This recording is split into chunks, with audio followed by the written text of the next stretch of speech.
വാണിയംകുളം പനയൂർ ശിവക്ഷേത്രം റോഡിൽ അമിത ഭാരം കയറ്റി വന്ന ലോറി താഴ്ചയിലേക്ക് മറിഞ്ഞ അപകടം. വ്യാഴാഴ്ച വൈകുന്നേരം 5:30-ഓടെയാണ് സംഭവം. അമിത ഭാരം കയറ്റിയ ലോറിയാണ് വ്യാഴാഴ്ച വൈകുന്നേരം 5:30-ഓടെ നിയന്ത്രണം തെറ്റി പാടത്തേക്ക് മറിഞ്ഞത്.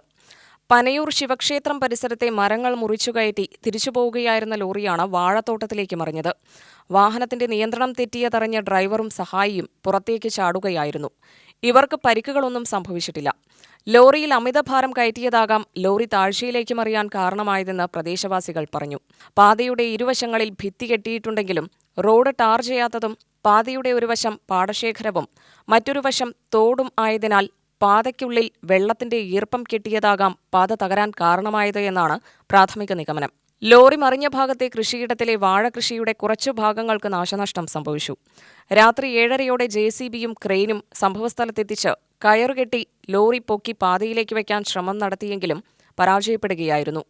തുടർന്ന് 10:45-ഓടെ മറ്റൊരു JCB എത്തി കയർ കെട്ടി വലിച്ചാണ് വെള്ളിയാഴ്ച പുലർച്ചെ 12:30-ഓടെ ലോറി ഉയർത്തി പാതയിലേക്ക് വെച്ചത്. നിരവധി വിശ്വാസികൾ സ്ഥലത്തെ പ്രധാന ക്ഷേത്രങ്ങളിലൊന്നായ പനയൂർ ശിവക്ഷേത്രത്തിലേക്ക് പോകുന്നതും വരുന്നതുമായ പ്രധാന പാത കൂടിയാണിത്. 3 പ്രളയത്തെ അതിജീവിച്ച ഈ പാത ബലക്ഷയത്തിന്റെ വക്കിലാണ്. ടാറിംഗ് ഉൾപ്പെടെയുള്ള നവീകരണ പ്രവൃത്തികൾ പൂർത്തിയാക്കി ഗതാഗത യോഗ്യമാക്കണമെന്നാണ് നാട്ടുകാരുടെ ആവശ്യം. UTV news, Palakkad.